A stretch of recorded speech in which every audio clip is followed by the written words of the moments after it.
Welcome to our Leadership Forum 2024. My name is Ali and I am the Customer Success Manager based here in EON Reality, Singapore. And it's a pleasure to be your MC for today's Leadership Forum on digital transformation in skills education. And firstly, I would like to extend a warm welcome to our esteemed guest, Mr. Dan Legisco, CEO, Chairman of EON Reality, Mr. Bruce Paul, the CEO of ITE Education Services, Ms. Sabrina Loy, Dean of ITE Academy, Mr. Heng Chiang Mi, IT's Chairman, Mr. Zainul Abidin Rashid, Mr. Teng Teng Dar, and Mr. Anthony Ang, Singapore's non-resident ambassadors to Kuwait, Oman, Tunisia, respectively. Mr. Jonathan Tao, fellow member of the IT board, and all ITE senior management and my beloved participant. Once again, a very good morning to you and welcome to our event. We are gathered here to explore the future of education in the digital age. And I'm confident that today's session will inspire all of us.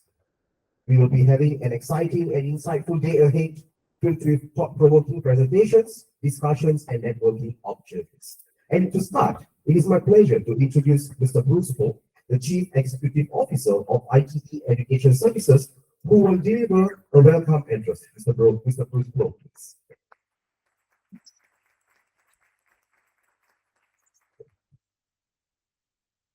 Thank you very much, everybody, and a very good morning to all of you, distinguished guests, colleagues, and friends of ITE Education Services, and EON Reality. It is with great pleasure that I welcome you all to our Leadership Forum on Digital Transformation in Skills Education. I would like to also extend special welcome to our honored guests, Mr. Heng Chiang Mi, our Chairman of ITs, who will be coming in later, Zainul Abidin, Mr. Teng Teng Dar, Mr. Anthony Ang, Singapore's non-residential ambassadors to Kuwait, Oman, and Tunisia, respectively.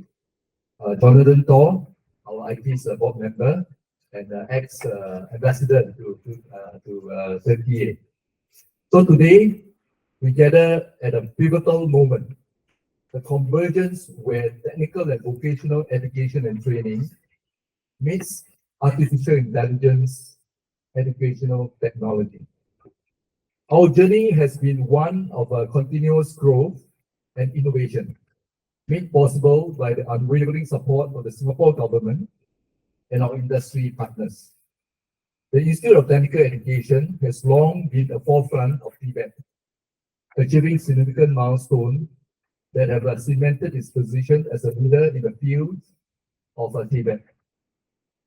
Alongside IT's progress, ITE Education Services has also flourished, leveraging on deep connections with ITE to extend our impact by transforming TVET and thereby transforming lives globally.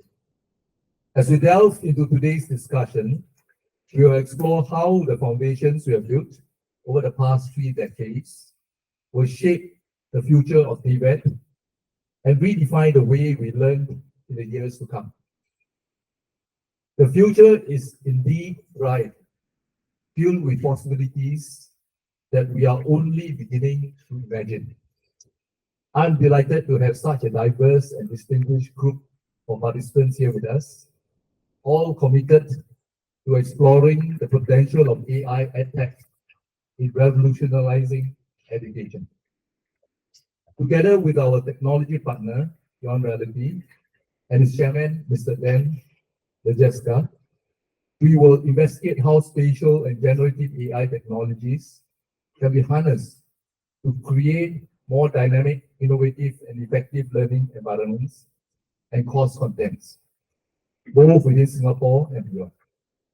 EON Reality, a pioneer in augmented and virtual reality, and now with spatial AI, is poised to transform TVET by making learning more immersive, more innovative, more interactive, and on the fly. We have assembled esteemed leaders in these respective fields to engage in thought-provoking discussions, participate in panel discussion, and tour our ITE College Central authentic state-of-the-art training facilities. I'm also pleased to announce that IT's EON Reality and the Ministry of Labour and Skills from Ethiopia will be signing a memoranda of understanding tomorrow, marking a significant step forward in our collaborative efforts. I encourage all of you to make the most of this opportunity to learn, to share, and to network. Once again, welcome to our Leadership Forum, and without further ado, let us embark on this journey of discovery and innovation together. Thank you, and I wish all of you a very fruitful session ahead. Thank you.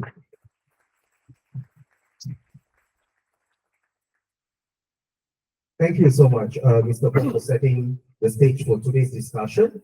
And now, next up, we have a presentation on the tech-driven transformation of ITE by Ms. Sabrina Loy, the Dean of ITE Academy. Ms. Loy will share insights on how ITE is advancing Singapore's technical and professional education and training. Ms. Loy, please.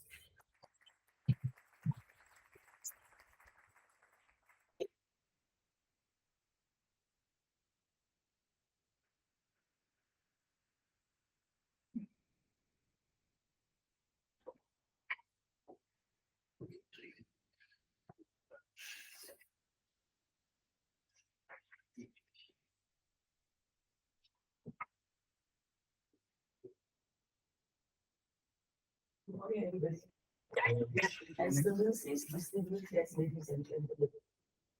The food is not so good today. Yeah, I've been IT for a long time, and I've oversaw the transformation, the journey of transformation of ITE since we were set up in 1992. But prior to the formation of ITE, there was actually, we had two predecessor organizations, the Vocational and Industrial Training Board and the Industrial Training Board. So when you say that we have 30 years of transformation, is actually with regard to ITE.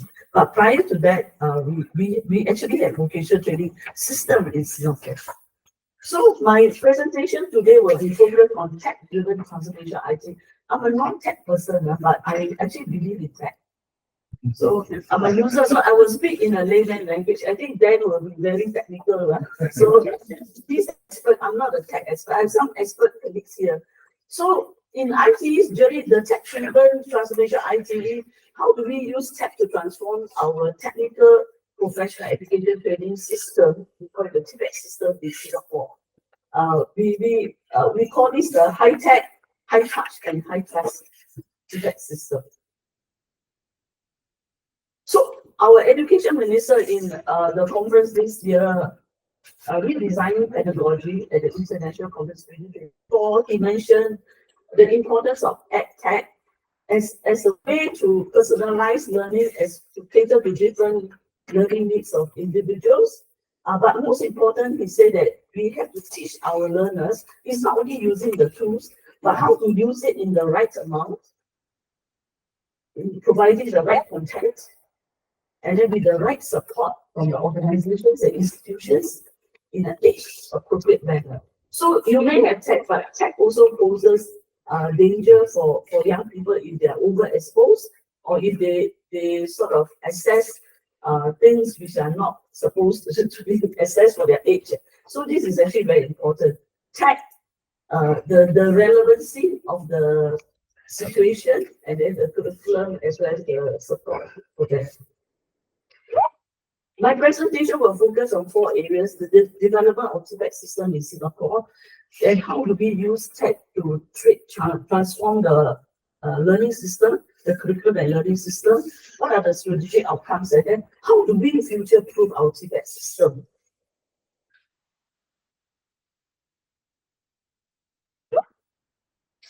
Okay, this is a little bit history of IT. Okay, it's not as old as me. So for Singapore's TPEC system, in IT was formed in 1992 here, somewhere here.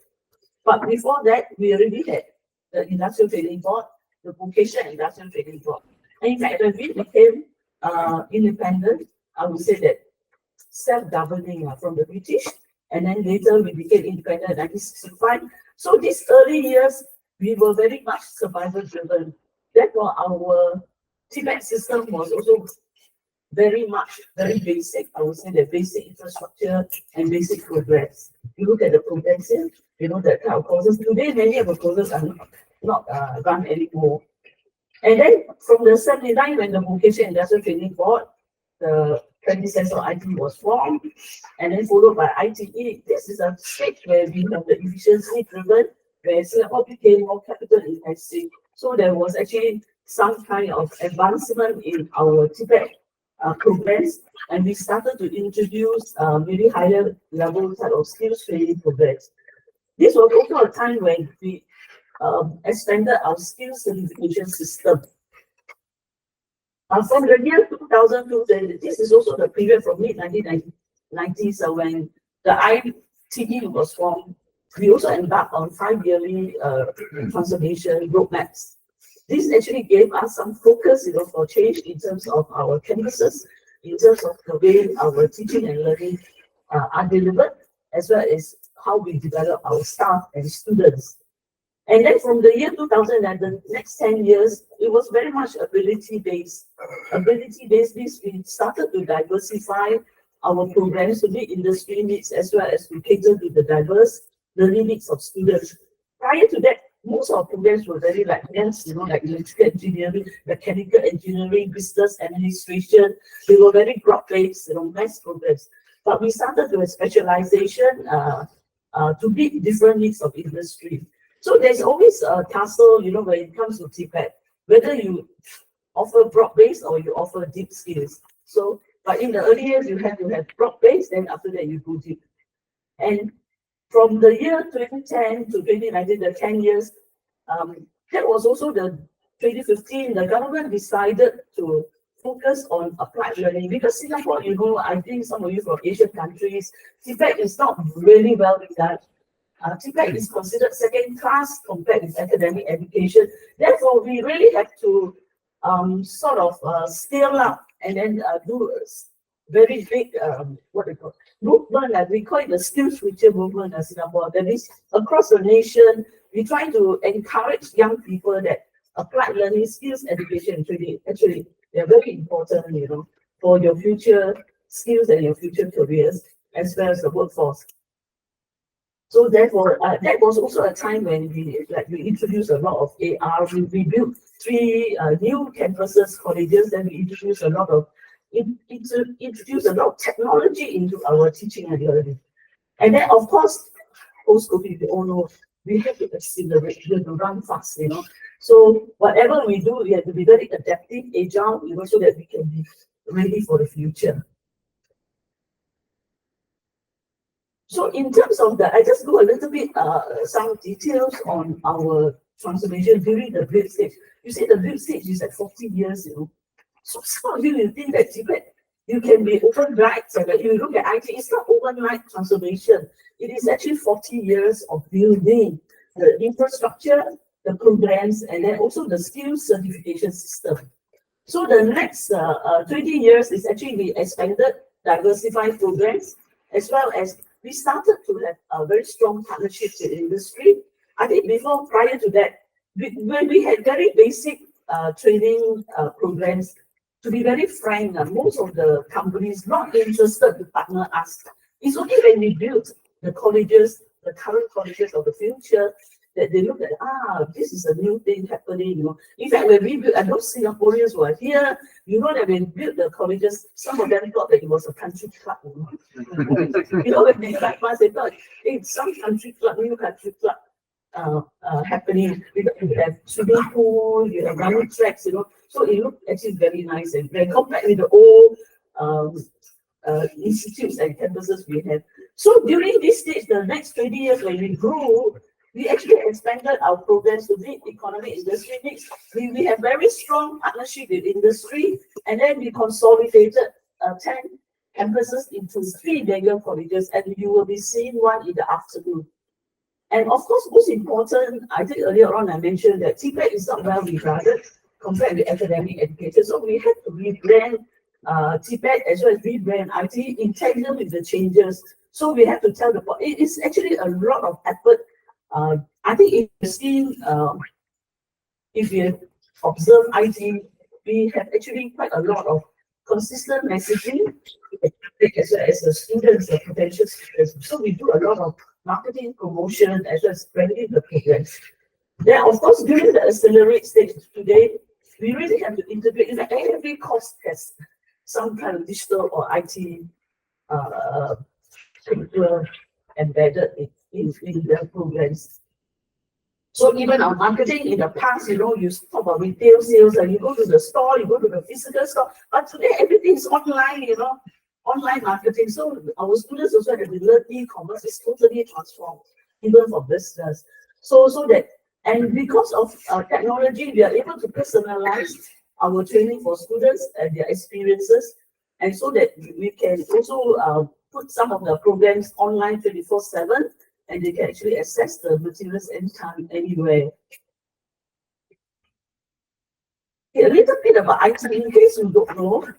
IT was, as I mentioned, set up in 1992, the key provider of career and technical education in Singapore. So we are actually a very big institution. We take in 25% of the annual school cohort. 1/4 of the population of the school-going age of Singaporeans. So therefore, post-secondary education full-time is actually a very critical. It's actually the bulk of about maybe 75% of our work is actually on providing this education for the young people so that they can have a good career future. So we have 76 courses, and then we also have 6 technical diplomas. We work with international, renowned international institutions, like culinary with France, technical engineering, machine technology, automotive in Germany, So these are some of the programs. And then for the second part, the continuing ed and training, this is actually a very important, it's of growing importance, because in the past, when you go to school, you study, and then after that you go to work. Do you continue to learn and relearn or upskill yourself? I think you ask yourself. So this is something we really have to focus. Even for IT graduates, we offer a lot of courses for them to come back to upgrade short courses. But in the past, our CET mainly, what we offer full-time, we offer part-time, but in a part-time group. But now, because people don't have time, they want it to be fast, quick, accessible. So we have to actually we offer short courses and then relevant courses that actually emerging skills and technology. So certificate of competency courses, and then of course with some online, and then I think the other going to speak also work with industry to offer joint industry certification. Some of them, because industry always provides the up-to-date cutting-edge technology, and therefore we work with them.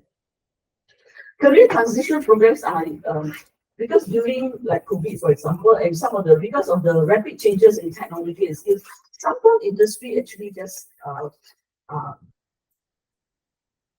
maybe destabilized, or the company just migrate to another country or in the region where they have cheaper sources of labor.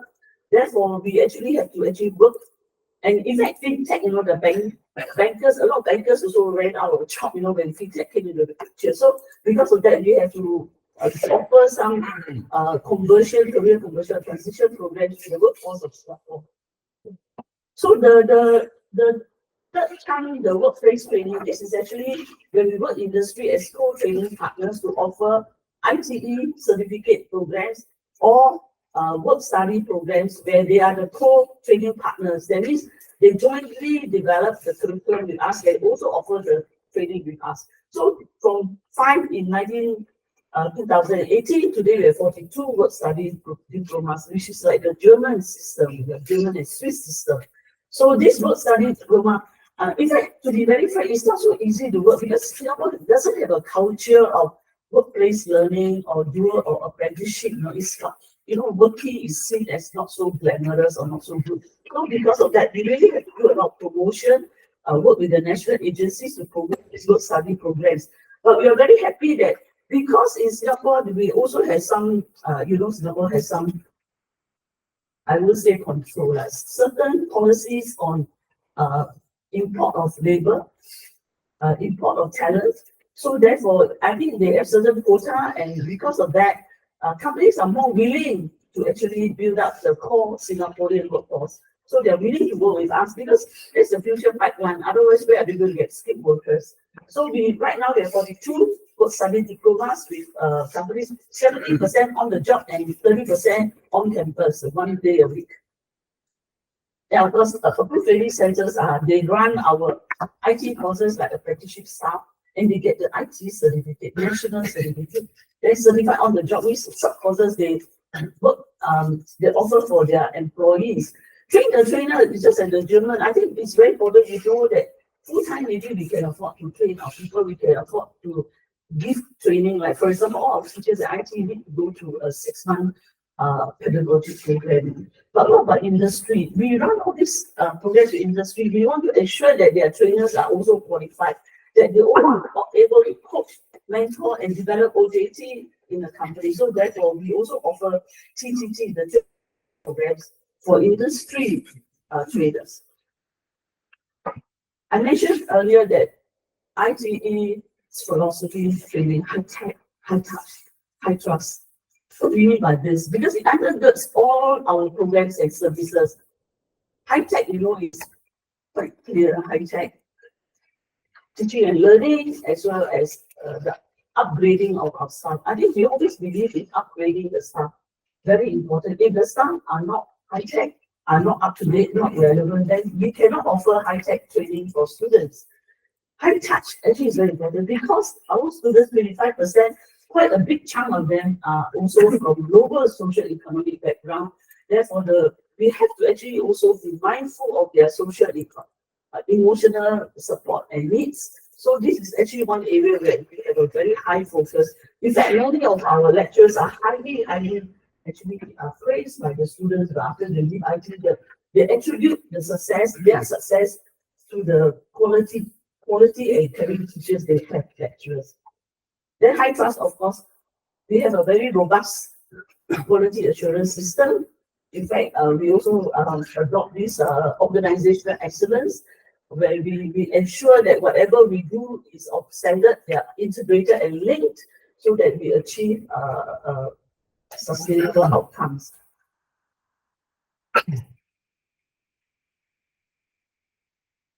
This will be my main challenge. This will be delivered in a layman's language. Okay, for how do we adopt this high-tech learning? I would say that we focus on 3 things. Number 1, the culture. Number 2, the curriculum and the pedagogy. Number 3, the partnership, the collaborations with industry. We can't do this alone. So the 1, high-tech. How do we build the culture? I call it the 3 A's. We create programs and conversions, etc., for students and staff to be aware of the changing technology. What are the things and some of the use cases so that they know how to apply whatever they learn.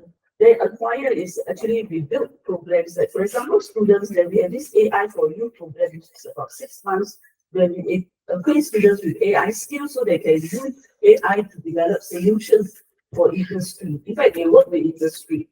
And then for staff, we are also very conscious. In fact, we have a program called the AI for education for teachers. We have 8 modules for our teachers to actually learn AI skills for curriculum development, for delivery, for assessment. So this is actually very important because AI also helps teachers to be more efficient. They know that technology is changing so much, skills changing so much. I have only 1 pair of hands. How am I going to sort of cope? So AI actually helps them to work smarter and faster. In fact, to be very frank, I also use AI quite a lot. When I want to write speeches, I will say I want to do this. I want to write my speech in a conversational, friendly manner. Okay, then they will give it away. Of course, I will tweak. So I spend really 60% of the time AI. Of course, you must give the right prompt. Then after that, I make the changes. Messaging and some of my staff are here. Messaging annual message, like for example, I want to say something, I have my own style, So I said, I want to write in a friendly, heartwarming manner to my staff. And then they gave me some examples that I just cut and paste here, and they changed, and then it's my message. So I saved that. Otherwise, last time I have to write from scratch. Okay. So and we also teach in our academy, we teach many of our staff to do use AI for various purposes. I mentioned curriculum development, teaching, learning, as well as assessment. And then, of course, to apply, I think that apply is actually very important. Our students, through their learning, they're able to use AI to develop games as well as to even developing additional piece of activity. You don't go to Orchard Road, but you can look at the thing and they say, you are in Orchard Road, So this is the real work which a company actually engage our students to do. Okay, so for the number 2 part is I measure culture, right? Number 2 is curriculum. Curriculum, we have our curriculum expert here, my colleague Eric Chiu. This is the T-shaped curriculum that in the past we have T-shape, right? Now we call it T-shape. Why T-shape?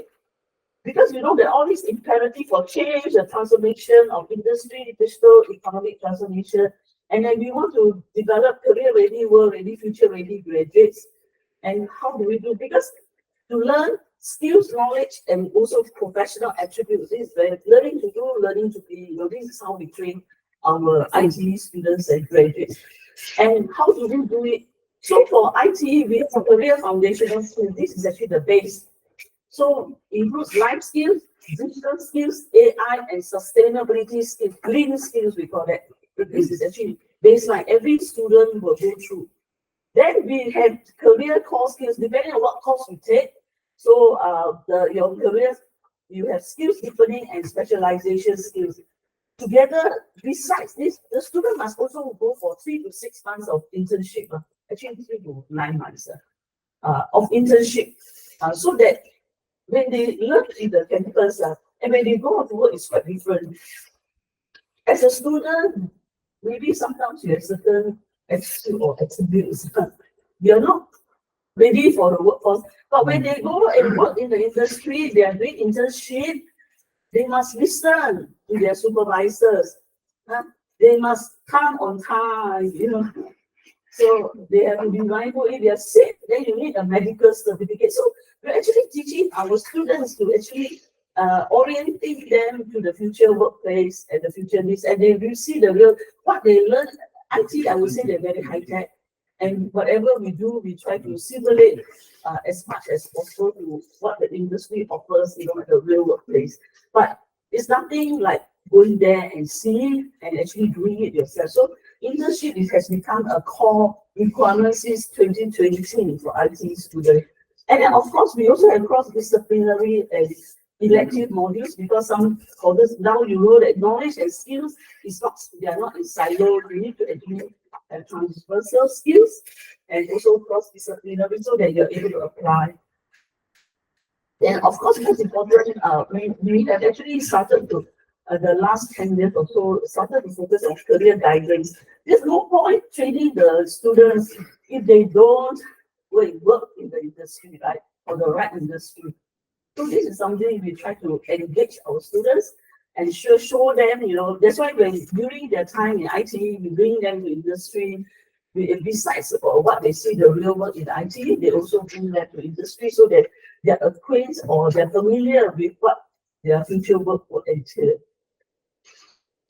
So this is our curriculum. And besides the curriculum is also your pedagogy, your teaching and learning. So your teaching and learning, so across all sectors and all orders with ICT, facility management, built environment, horticulture. See, even IT, we have even Singapore, we all know Singapore is short of land. And we have to be prepared for food security. We want to be self-sufficient in 30% of our food supply by 2030. And so because of that, we're actually building quite a lot of high-tech farming facility. And so this is where IT introduced horticulture. The students learn how to do the seedling, the planting, as well as the harvesting, all using technology. technology.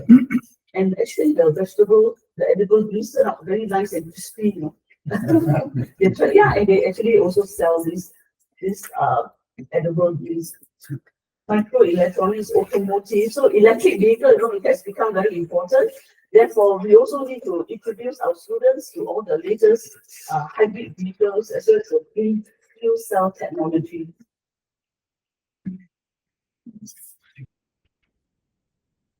Okay, this is actually how do we future-proof our students in changes in technology, especially in AI. So we have 2 years ago, we introduced this what we call the 3-tier AI curriculum for IT students. The first tier is the baseline where every student goes through a 4-hour course, you know, online course, about 10 modules, and then you take reasons to make sure that they understand. It's compulsory for all IT students. It's more exposure. The second tier is actually for all trade courses. We infuse AI use cases into the courses because I said every industry or every trade domain actually is impacted by digitalization and AI. And then, of course, we also have, for people who have interest in AI, we will have also specialization programs and courses to actually build the expertise. And this will be the AI specialists that we are developing for the industry. So 3-tier, in fact, our this initiative, AI for every student, actually won us the Gold Award for Strategic Leadership at the World Federation of Colleges and Polytechnics last year.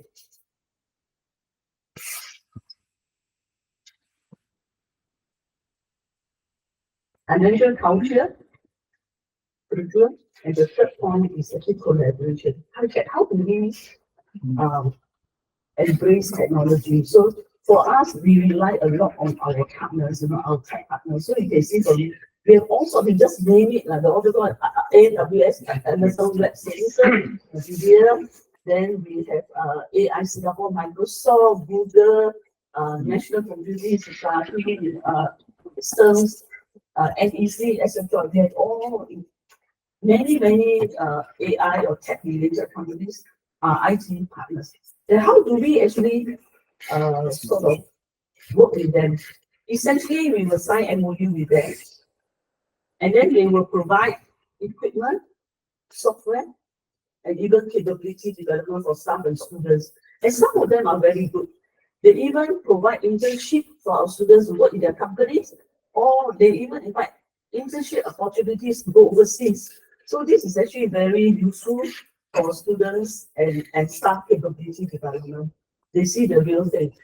Besides the partnership, we also work with industry. We have, in fact, we have 7 academic advisory committees where we have industry leaders, professionals represented, and they actually advise us on industry trends and technology changes and what's the future skills and workforce, you know, what type of workers they will need. So this is very helpful to ensure that we keep ourselves relevant. Then, of course, I mentioned earlier on, we have co-training partners with industry where they offer not only IT programs, but as well as internship and attachment opportunities for both staff and students. But a big deal because we have 28,000 students, so every year students, so it's actually a big, we need to find a lot of places for students. Then staff and student capability development. I think one of the key things here is that through some of these companies, you know, they have like Microsoft and all these Cisco, they have certification systems where they ensure that the workforce in this industry are up to date. So they actually offer these certification programs for our students. So when the students with us, we actually help the students acquire this certification. So it's not only IT training, but also industry relevant training, which they will acquire when they are with us.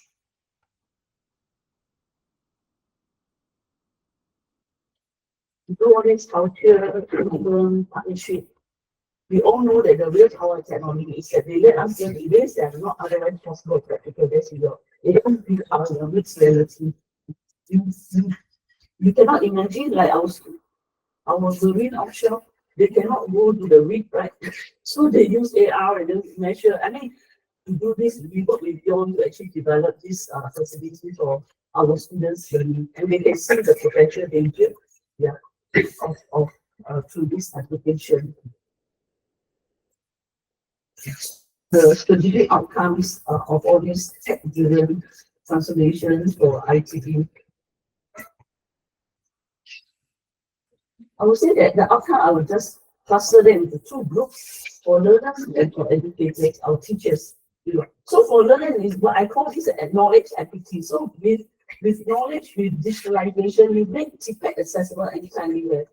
So students, for example, we have a learning management system that's 24/7 online. The student can access the materials anytime, anywhere. And then same as the teachers, then of course they'll be more engaged. Then our students are digital natives. They actually are born and prepared with AI, compared to the older generation. So they actually were able to adapt very quickly and to transform passive learning to active participation. So they're very, very good. In fact, our students are generally very good in technology. There was a focus group where we did with a branding consulting agency. So they said they need a focus group. This is not from IT. This is a story, real story. The branding consultant told us, they did focus group. They said, trying to ask what is the image of IT students. Then they say, okay, for junior college, the academically inclined, if something goes wrong, the lights are off. You know what the junior college students will do? Maybe they say, go ask Google, or now maybe ask ChatGPT how to fix the lights. But for IT students, the lights are off. IT students will get up and go there and fix it. So this is actually the difference. So because of these changes, digital technology, having skills has become more sexy, I would say. I think in the past, maybe use a lot of hands, but with all this transformation, it's also good for the young people. The perception of skills actually very. And of course, it's very important that we develop, when we have all this technology, they really have to think how to apply, how to think, how to solve problems. So they actually develop their critical thinking, problem solving skills for their future work. And then for educators, I think educators are very important. They are able to use technology to personalize learning. We also use analytics and data analytics to see which students are at risk of dropping out or failing or whatever. In fact, we even have analytics, for student attendance, So student mark attendance, QR code, and then it goes in the system. All the teachers actually know their class attendance, what the principal, the director of schools will know whether students are in school or not. The reason why we have this, because we believe that, especially for TPEC, when the students come to school, it sends a strong signal, is interested in learning. If they don't come, you have 50% attendance rate, maybe your success rate will also be very low. So it has been a very useful analytics for us. So same as teaching and learning, we can use analytics to actually give quizzes. Then you can actually use the system to aggregate data and assess, whether your students are learning or not, and whether they understand you, and whether you are actually transferring knowledge and skills appropriately. I think most important for our teachers, they have to build future skills, future capabilities, and through all the various platforms we provide for our staff, like Gen AI Marketplace, we have a marketplace on the SharePoint, and then EdTech tools and learning management system. They're able to actually, you develop a culture for innovation, for changing, And of course, we are also very generous in sending our staff, to other institutions, learn from industry and overseas, to actually see what are happening. And when they come back, in fact, I just had a sit and share session with my team. We sent one of them to the US, and the staff said that actually when they went there, they talked like very big like that. The conference are very big, but when they went to a conference, they said very basic, like the classroom very basic. I couldn't see the transformation, the changes. So it's really not pervasive, I would say. Maybe pockets of innovation by individuals, but not pervasive like system like ITP. So what is the impact of tech-driven transformation for that? I would say that we did a study. I know that it's good, but data speaks for itself. So we did one on the aerospace. Aerospace is a lot of AR, mixed reality. And the students all gave very good feedback. 82% say they understand real world applications. 83% say that they are able to see skills and knowledge in the real world. And most important, they're able to integrate and interconnect what they learn with various modules and programs. So this is actually very impactful and useful. And our students have also, through their tech, the learning, they are able to actually do quite a lot of applications. For example, I just want to show this example. Our students were able to, they won a first prize, electronics engineering students, a grand prize, mobility award for this Huawei competition. It's actually, if you go to a traffic light, right? What do? When it's red, you have to stop. Green, then you go. But if a person in mobility device, walking stick, or a wheelchair, they use AI to detect, say who actually, if you are a person with physical challenges, then the AI, they will send data, and then the traffic light, the light suddenly time to change will be actually adjusted accordingly. So this is actually how the practitioners use AI. So then for aerospace, also the batteries, we are able to develop a system for monitoring the heat of the battery so that you're able to change the time and explode. It's very dangerous if your battery is overheated. And then the other third example is that students did some wearable devices for not like older generation, so that they are able to monitor the intake of their medicine or their health. So it is actually teaching our students to use digital skills, AI, to create good solutions or practical solutions for everyday life or as well as for industry. So we all know that technology is now a vital part of teaching and learning, especially ITE, but thanks to modern learning tools, our student engagement has increased and knowledge has accelerated. So this is actually the conclusion. I would say that all good things about AI technology have changed. In my last segment, we're talking about future, how do we future-proof TPAC? I'll focus on 3 areas. One is people. Second is partners. Third, programs. The 3 Ps.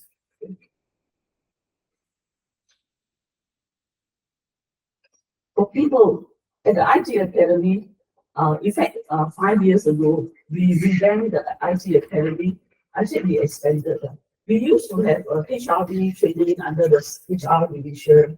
Then we have a pedagogic training under education training. So we actually consolidated under one group called the IT Academy.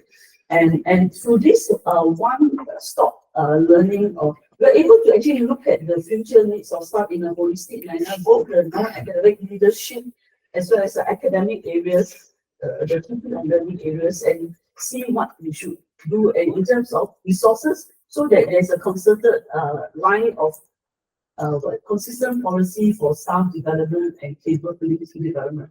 So for our academy, we call the OSCAR, OSCAR, right?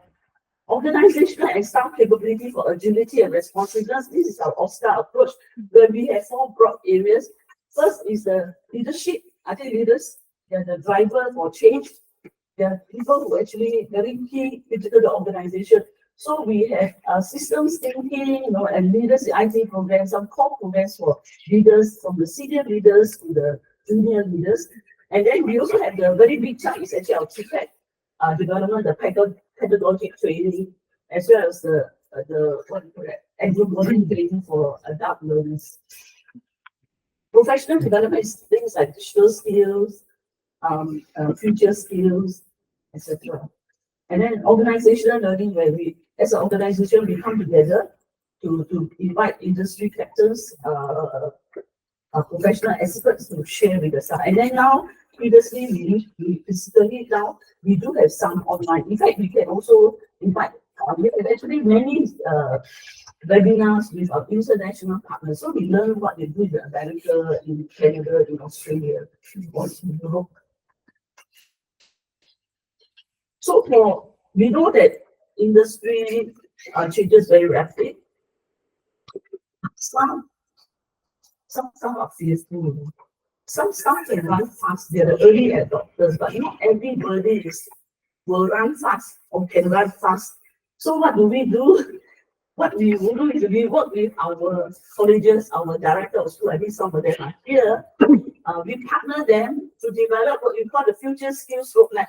So what we do is that we work with, and we give them a template. You know, these are the future skills, and then for your skill, you work with your staff to see what your future skills needed in terms of the trends, gaps, what are the capabilities. So they have to look at every staff, you know. It's not only having a roadmap. Sometimes roadmap sounds very nice, glorious, very well done, you know. But in terms of implementation, you may fail because you do not consider, you know, some areas where you have challenges. So this future skills roadmap, actually we classify the 3 areas for the care economy, digital economy, green economy, as well as the horizontal skills that every staff has to go through. So there is a proper systematic way of analyzing what our future skills are required for staff.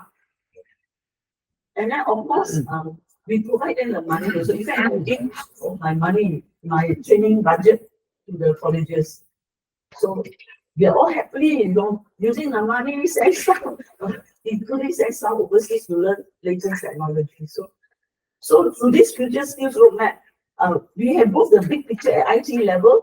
We also have the college level. They have their own picture. Every school has a future skills roadmap, and we even cascade down to individual level. Individual means you look at you know, you have not gone for training how many years, when you need to go. So they actually monitor every staff, every academic lecturer. So that is how detailed we go from the top level, cascade to the college level, and then to the individual level. And for IT as a whole, we have a suite of programs we call the core digital skills ABCD programs. You know, A, artificial intelligence, big data, B, big data and blockchain, C, cybersecurity, cloud, and D for drones and robots. So this one we offer across IT, a suite of programs. So every month we run programs for some. But some of the programs are run by academy, but some we work with the colleges who run, or they can actually run for their own staff because they are given some money to do so. Okay, that is people. Now it comes to partnership. Partnership, you see, we work with all the industry. These are some examples of industry we work with, you know, to introduce some of the latest technology to help our staff keep themselves up to date, as well as to also help to look at what are the changes in industry, the equipment, the practices, etc. This is more example. You see, you just name it. That in the past, we don't have this luxury. You know, today, they're very well sought after, I would say that. People come knocking at our door. In the past, we had to knock at other people's door, and maybe they don't open for us. But today, they knock on our doors because I think it makes sense for them to work with us because we're developing the future workforce ready for their use, ready for their industry and their pipeline. And the third one, the P. So what we mean by the third P. So the future proofing is that we want to ensure that our students learn beyond their pre-employment training. That means when they come full-time, they actually learn, they have to think about their future, they have to become lifelong learners. Therefore, we introduce a work study pathway.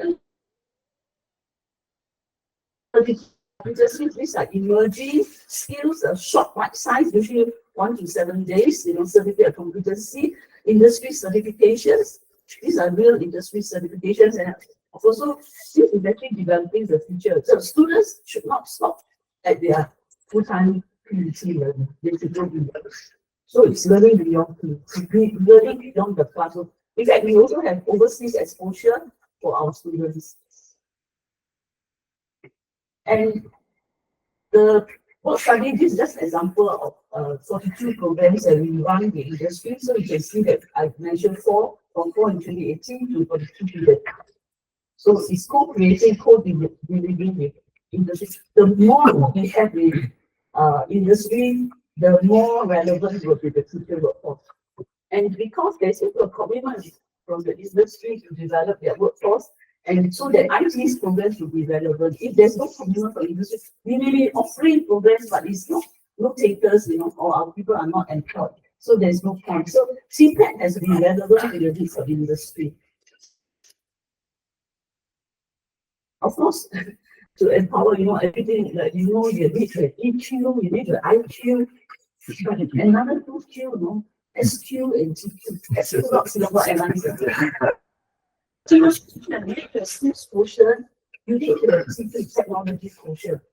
So IQ, EQ not enough. So for ITE, our course, I think we emphasize a lot on SQ and TQ, so that we can be able to develop a 3A workforce who are agile, adaptable, and accessible. This is really a core order, not because everything has to be integrated and mentioned, not only the culture, but the programs as well as the partnership, the learning environment. And our minister, again, our championship on minister, in fact, it is very, very keen on always asking when he goes round, how are the teachers learning? How are the teachers keeping themselves up to date? How do you know that your teachers are relevant? He always asks this question. So we are very happy to say that to him, he believes that with technology, we'll be able to mass personalize education and scale quality learning and resources at a greater speed and in the affordable cost. And then most important, we're able to meet learners' needs and nurture them to the best, they can be. So nurture every student. So we all, George Hogan is actually a guru in what we call it, futurism. He mentioned that technology will never replace great teachers, but technology in the hands of great teachers will be transformational. Technology alone you still need great teachers. So with this, I want to conclude to say that with tech, the ITE provides for students the culture, the learning, the programs that we're able to develop the tech magic, IT tech magic. Students who are career ready, world ready, tech ready, and future ready. Thank you.